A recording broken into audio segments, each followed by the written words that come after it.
It is unlikely we are alone. Frank Drake started the search for extraterrestrial intelligence here in this very room. We have been looking ever since. But what happens when we finally hear them? We'll know soon enough. My name is Daniela De Paulis. I'm artist in residence at the Green Bank Observatory and at the SETI Institute in the United States. I'm collaborating with an international team of SETI researchers and the European Space Agency for the interdisciplinary project A Sign in Space. The objective of the project is to involve the worldwide search for extraterrestrial intelligence community, professionals from different fields, and the broader public in the reception, decoding, and interpretation of a simulated extraterrestrial message. This process will require global cooperation, bridging a conversation around the topics of SETI, space research, and society across multiple cultures and fields of expertise. Sometime this year, the European Space Agency's Trace Gas Orbiter spacecraft will transmit a simulated extraterrestrial message that I composed in collaboration with an international team of specialist advisors. The message will be received by radio telescopes on Earth. A Sign in Space addresses the challenging questions surrounding the possible detection of an extraterrestrial signal and alien life, in the effort to prepare humans for such a profound discovery. How would cultures around the world react if we received a message from an ET civilization? Daniela De Paulis, an award-winning media artist and licensed radio operator who currently serves as the artist in residence at the SETI Institute and the Green Bank Observatory, has brought together a team of international experts, including SETI researchers, space scientists, and artists, to stage her latest project, A Sign in Space. This revolutionary presentation of global theater aims to explore the process of decoding and interpreting an extraterrestrial message by engaging people from around the world. This process requires global cooperation, bringing a conversation around SETI, space research, and society across multiple cultures and areas of expertise. Join us as we get rebelliously curious. Daniela, thank you so much for joining me on Rebelliously Curious today. So you are an award-winning media artist, a licensed radio operator, and a member of the IAA SETI Permanent Committee. You have such an amazing resume, and I am very grateful to have you here today as my guest. Thanks for the introduction, and thanks for having me, Chris. It's really a pleasure to talk to you and talk about my work in general. Yes, it's great to have you here as well. So you're working on a project called A Sign in Space. When I found out about this, I was actually talking to Seth, Show Stack, last week. The show just actually aired today, but I was speaking with him last week, and I was looking through a whole bunch of stuff about SETI, and your project came about, and I was like, this is such an interesting, smart, innovative, and artistic way of talking about potentially first contact. So I'll let you explain what a sign in space is all about. This is a project that took me more than 4 years to complete, which is not long if we think that it involves an actual spacecraft. So A Sign in Space is a project where we simulate first contact, which in SETI, Search for Extraterrestrial Intelligence terminology, means when we will first receive a signal from space coming inequivocably from an extraterrestrial intelligence. And that will be first contact of humankind with another intelligent civilization. So there has been so much science fiction and films, and also so many scientists are engaged in this research that it has become really highly imaginative. It has an incredible imaginative power in our culture. So for me, I wanted to create this scenario in a very realistic way so that it could unleash the imaginative power of this possible first scenario, which we might never experience, at least people of our generation or even younger people. We just don't know when this will happen. It might happen in a few months, it might happen in 100 or more years, it might never happen. So, but it is something which humankind has been waiting for a long time. So I presented this proposal to some scientists I've met through the SETI committee, and they reacted very positively. So from a small core group of people, including myself and these scientists, we had the opportunity to talk with the European Space Agency, and the European Space Agency loved the proposal so much that they suggested using one of their spacecraft for this project. So the suggestion came actually from them. I would never have dared to ask for such an incredible privilege. So they offered this spacecraft, which is orbiting Mars and is relaying information from the Martian surface from NASA spacecrafts. And they agreed to have our simulated extraterrestrial message uploaded on this spacecraft so that it would transmit it back to Earth.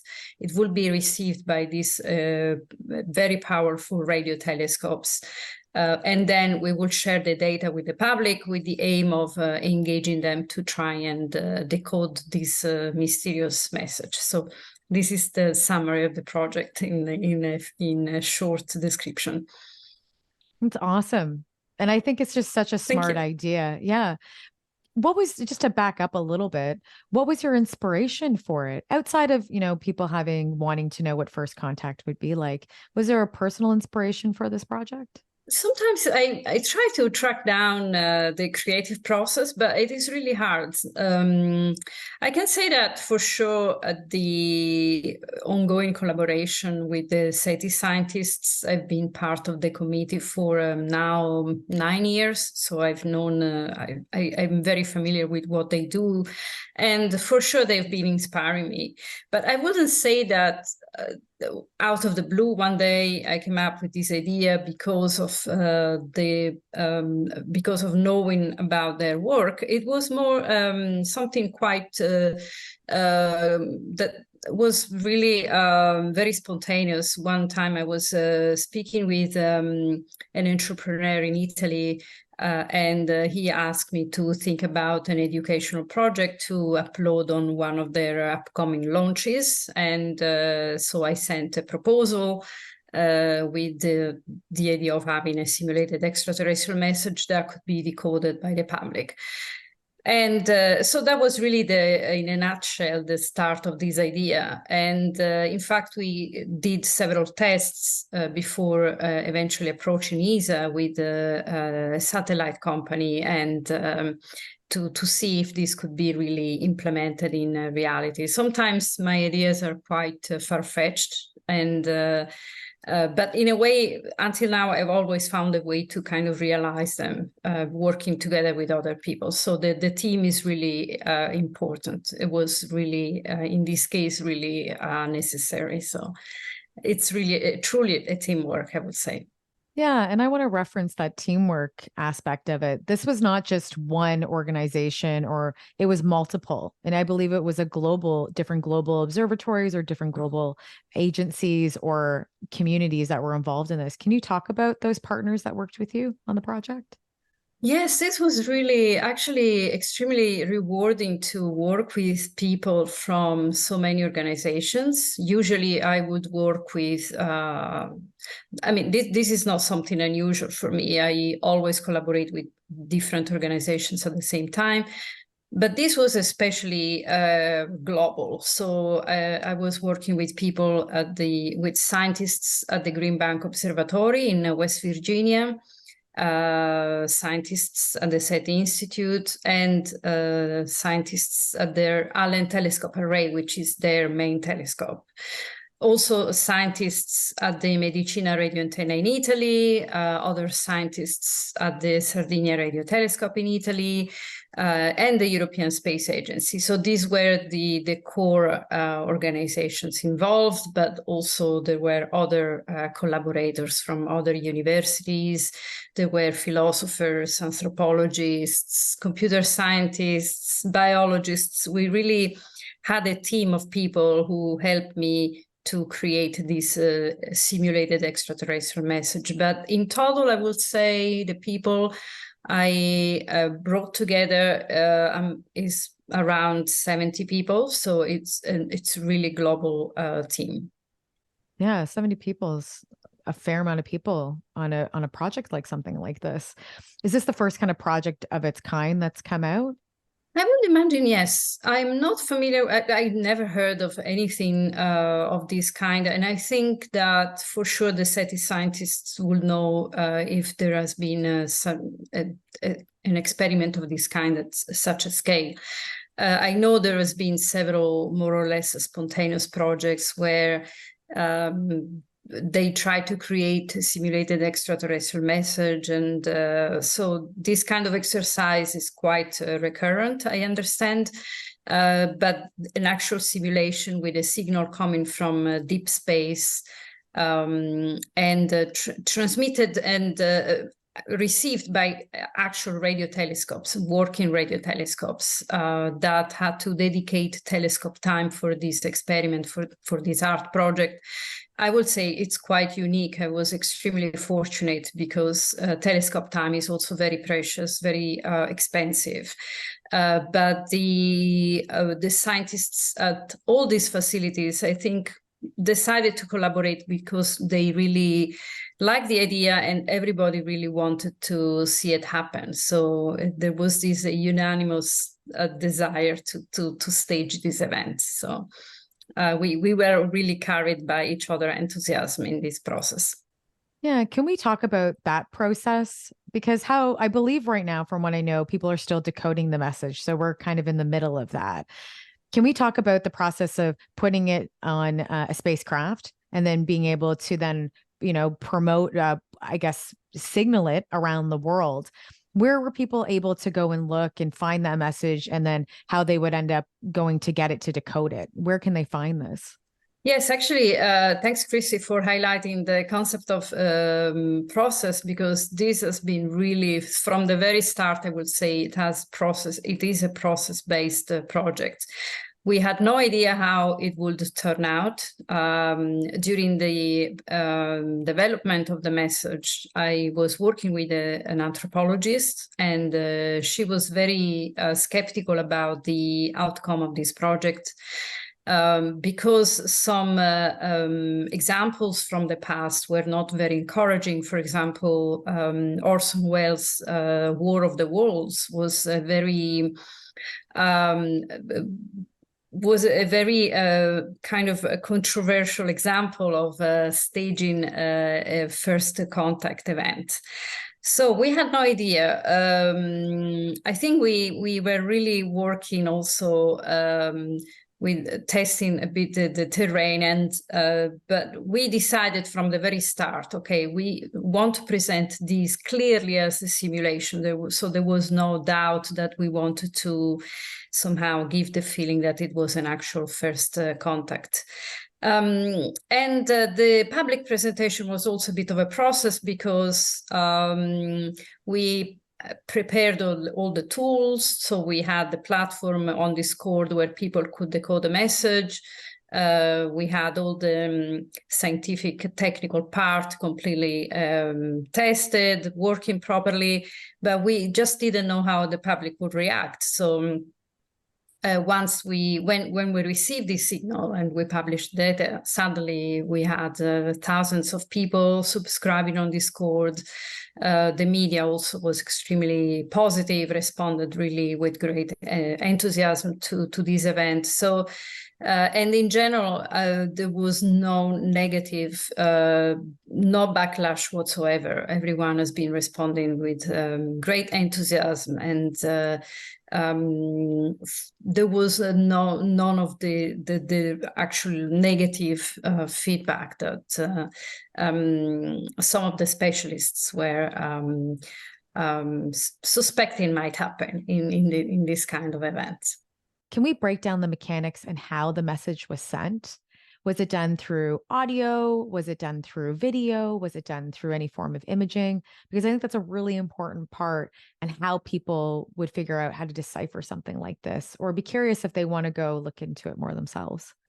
So this is really interesting to explain to the general public, because we all watched Contact, the famous film by Carl Sagan, and in Contact we see that Jodie Foster receives this signal with a sound. So when she receives the signal from the radio telescope, the signal produces automatically a sound. And I think because this film is one of the movies that has had most impact on our imagination and has really shaped our perception of SETI in general, most people from the audience who are not astronomers, they were asking, why cannot we hear the sound when we receive the signal? That is because the sonification of this data is something that is done in addition to receiving the data by the astronomers. So the signal itself doesn't produce any sound.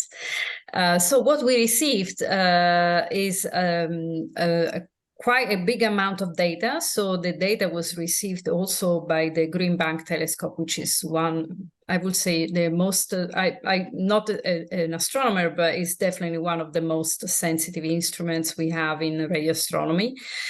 And the amount of data that we received, combining the data from these three radio telescopes, was quite heavy. So essentially, is really a very technically quite complex material. So when we published the data, many people downloaded it, and on Discord, after 1 week approximately, some really smart crypto specialists managed to extract the message from the raw data of the signal. So what they found is, let's say you have, if we ever received a signal from an extraterrestrial intelligence, we would have, first of all, the radio signal, which contains a lot of noise, a lot of data that are not part of the actual message, assuming there was a message.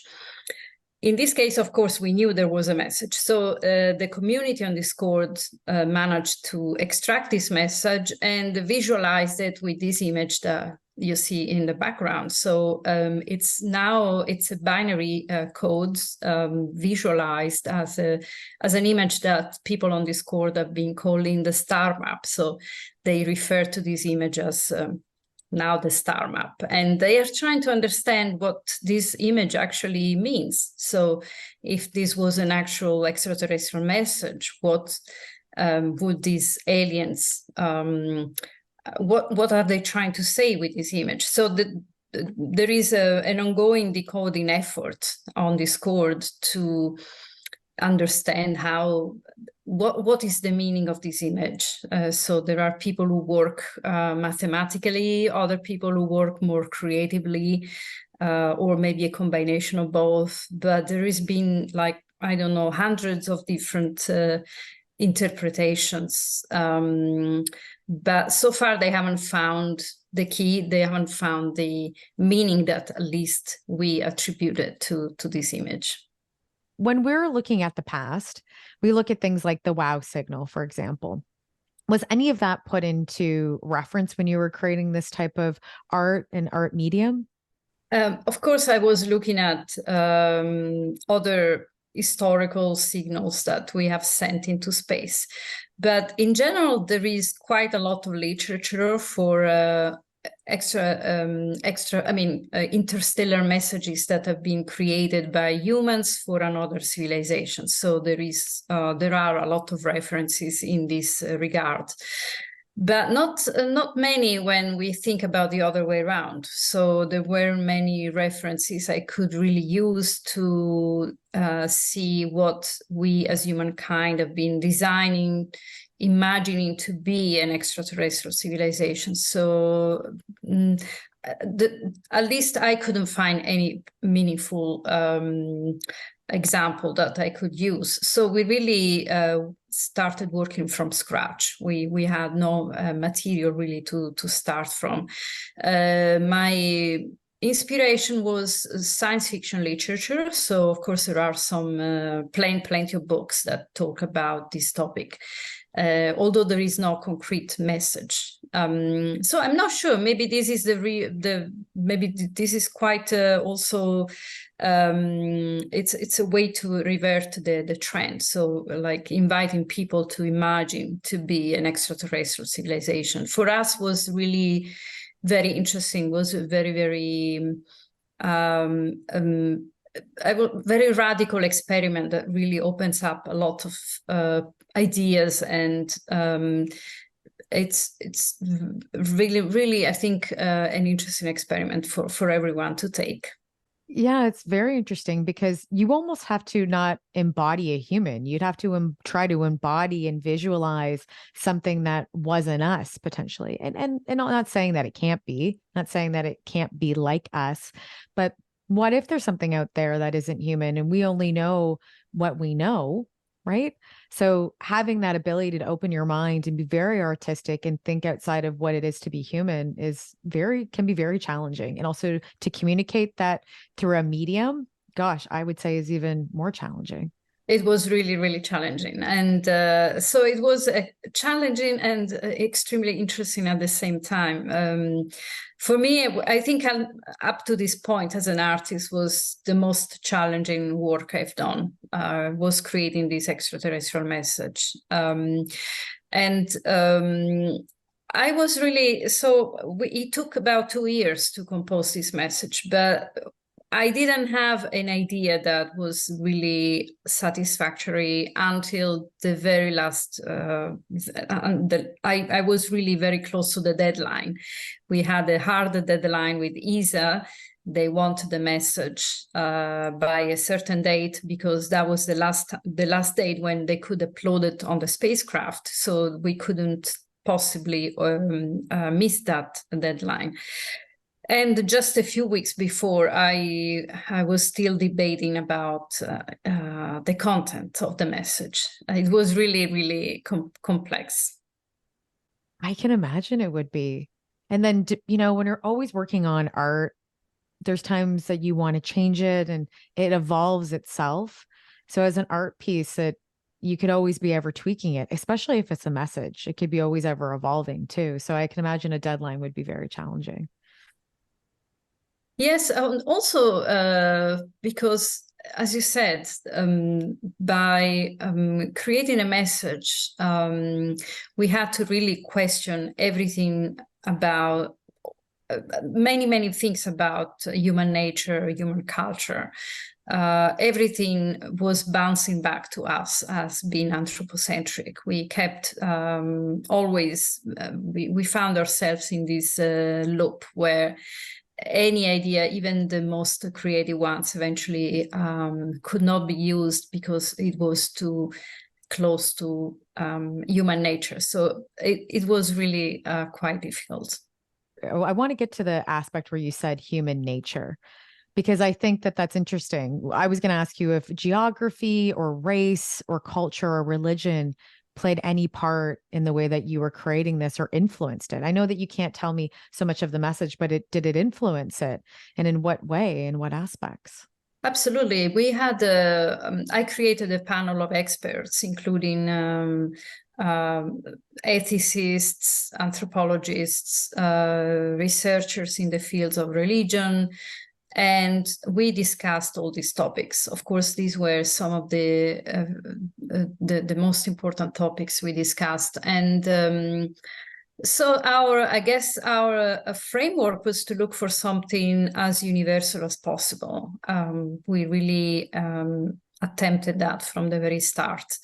And for this reason, we were also looking at how we create myths and religions. And so we looked at human nature first and tried to find what is common among various cultures on Earth and see if there was something that stood out that we could eventually extend to other species, including also a potential extraterrestrial civilization. Before you started this project, did you have any preconceived notions and how people would react and how they would decipher the message? Actually, I had no preconceived notion so much. So as an artist, I'm quite used to leave a lot of freedom of interpretation to participants. Also, usually in my art projects, I involve people from various fields, so not only art specialists. So I'm very used to involve the general public in my work, and I don't expect them to react in a particular way. I prefer to leave the interpretation really open to their personal taste or cultural background. So I had no specific expectations, but when we were creating the message, there were some diverging ideas about the target audience. So we were questioning, okay, how many people would actually take part in this challenge? Maybe it's going to be a small group of people, the technically minded people. So the project will be mostly a tech experiment, or maybe there will be people who are, there will be the general public also involved. So we had no idea. And of course, our intention was to involve as many people as possible, including children. So that was our plan. And in most part, I would say we succeeded in this, because now on Discord, there are artists, software developers, scientists, and also just people who are interested in the search for extraterrestrial intelligence or in art. But now the way I've been following the decoding process, and I noticed that knowing, of course, the content of the message, it's really interesting to see how biased the human mind can be, and how we very quickly narrow down the options to something that we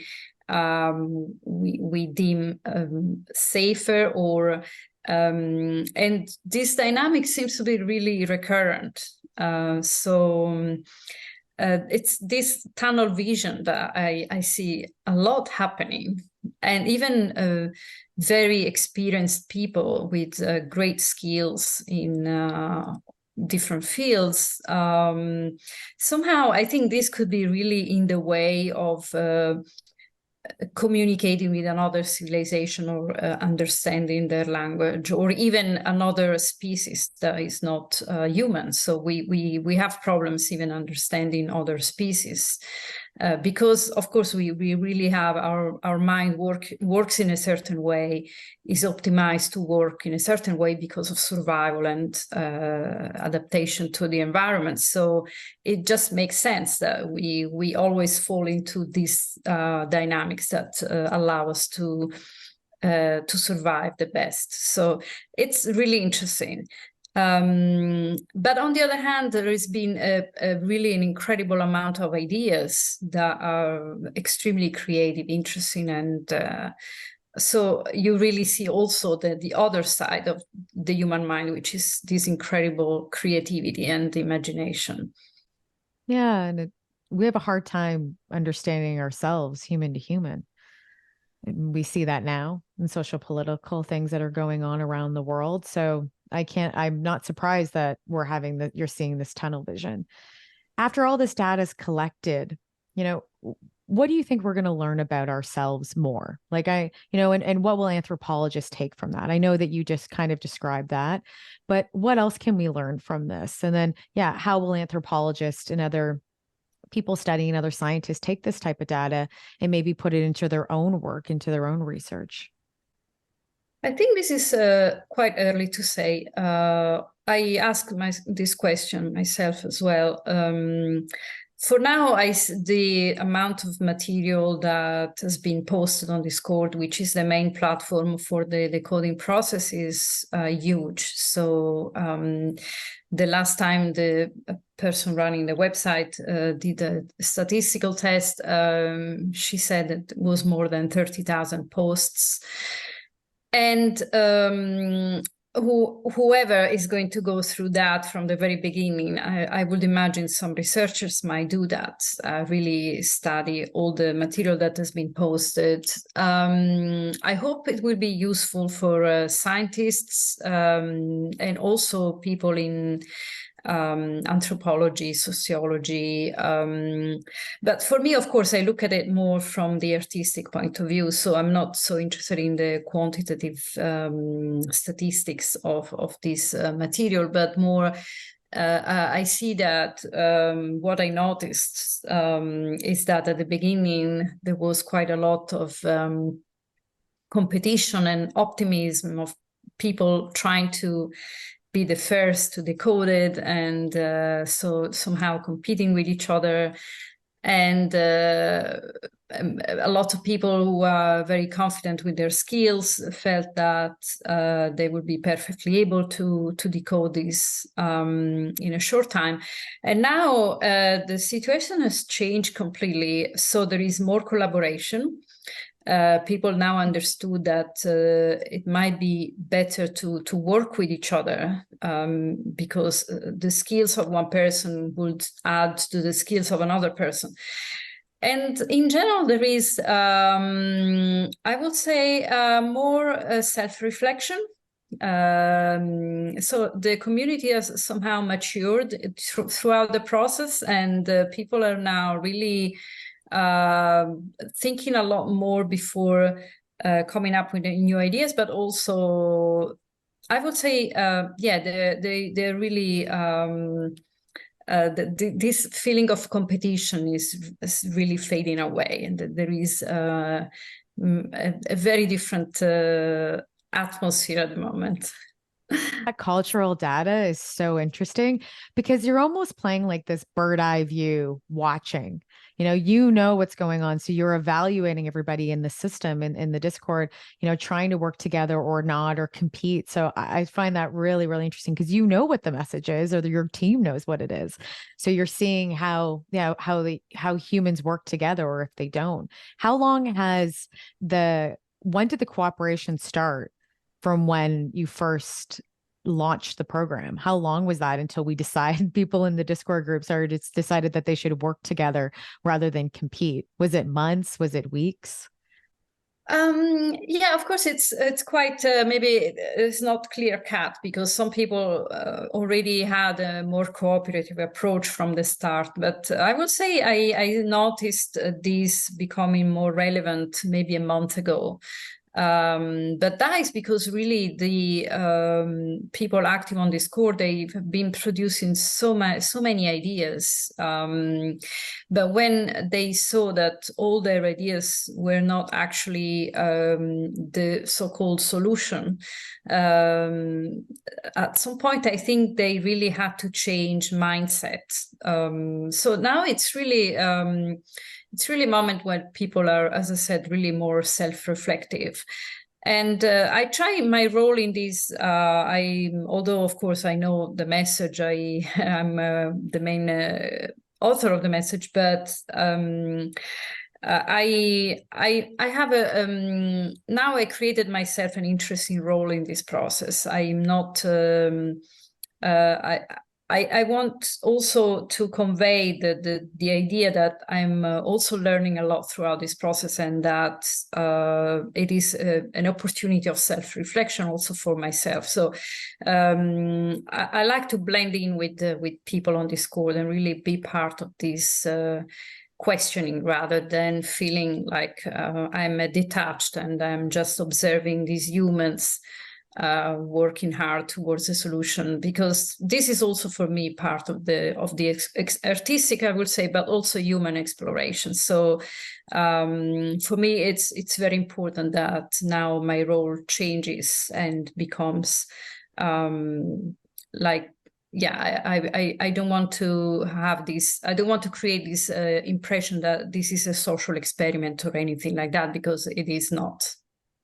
Well, yeah, and I love that you want to be part of the art. You understand that as much as you reflect and also give to the community, it creates probably a balance, I would say, in that space too, in a direction. But it's so beautiful that you have put yourself connected to that art, because it is a representation of yourself too, and the community and the group of people that are working on this together. So I think that's really wonderful, rather than disassociating from it. Absolutely. If you thought that you had to do this, or if you were given the opportunity to do this in another 10 years, would you? And do you think the outcome might be the same, or how would it be different?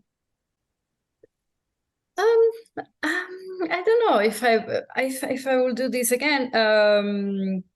It depends. Yes or no. I don't know. It's difficult to answer this question now, but I think the project was very special to me because it was really a one-time possibility, and I think. I don't know, for example, a great movie, in my opinion, should not necessarily have a sequel. It doesn't always work. Sometimes it works, sometimes it doesn't. So we'll see if I manage to work with another incredible team of people like this time. And we managed to have a signing space too in the future. Why not? If it adds something to what we created now, and if it's more in tune with what society will be in 10 years, also in terms of research. We don't know. Maybe by then we will have found another habitable planet. We might know a lot more about extraterrestrial intelligence.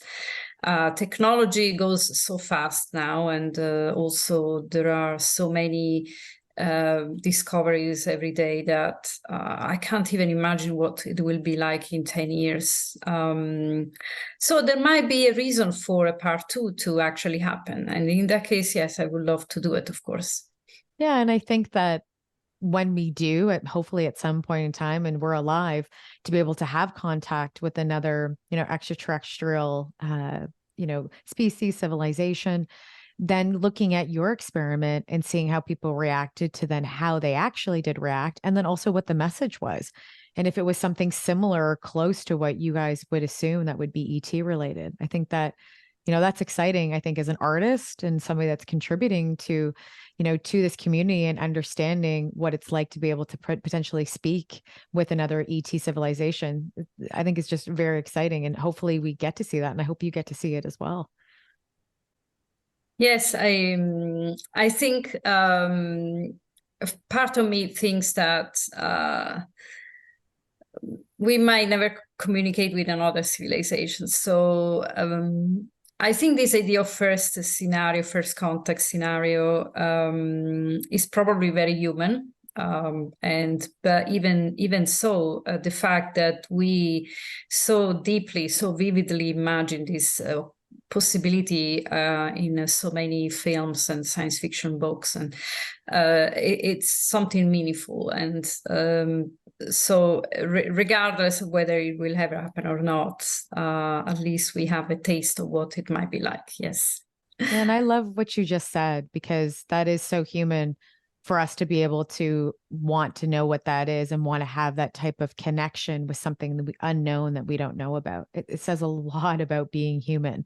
And also to the fact that we have a hard time connecting with own people on our own planet, but we're so longing, or some people are so longing and wanting and curious what it would be like to connect with others or other beings or something else, when, yeah, we have a challenging time connecting with our own. So speaks volumes of us, that's for sure. Absolutely, I couldn't agree more. I mean, ultimately, it's really about understanding our limitations, and I think this is what people on Discord are finally also understanding, is that ultimately this kind of projects highlights more the limitations than all the great things we are capable of. That we know these are granted. We know these things. We know how great we are. But also there are so many limitations, like exactly communicating with each other, even solving human problems that from the external side seem to be solvable, and yet when you are in it, when you are in these situations, they can cause great damage, great harm to everyone. So it is really, for me, it was really about this, about highlighting our flaws, our limits. Is there a deadline for this message, or when will people be able to find out what it's all about? This is actually also part of the process. So again, we didn't know how long it will take to decode this. Some of us thought, okay, this is going to take 2 weeks. Other people said, oh, this is not going to be decoded ever. So we simply have no idea. It could be months, it could be years, but for me and my team, it's really important not to give any spoilers, because we want to really give the sense that if we ever received an extraterrestrial message, we would have no one to ask for help. So we really want to be consistent with this idea. The question is whether we will announce the message in years, or if we will hold on to the secret. So that I don't know yet. We might decide later on. But for now, we want to keep it for ourselves and wait for people to find a solution. Wow. Well, I think it's such a meaningful art piece, I would say experiment as well. So I thank you so much for doing it. And I'm really excited to find out what the message is, and then be able to hopefully revisit this conversation and talk a little bit more about it. But as I say to my guests, thank you so much, Daniela, for being rebelliously curious with me. Thank you for having me, Chrissy. It was really a pleasure talking to you. Thanks.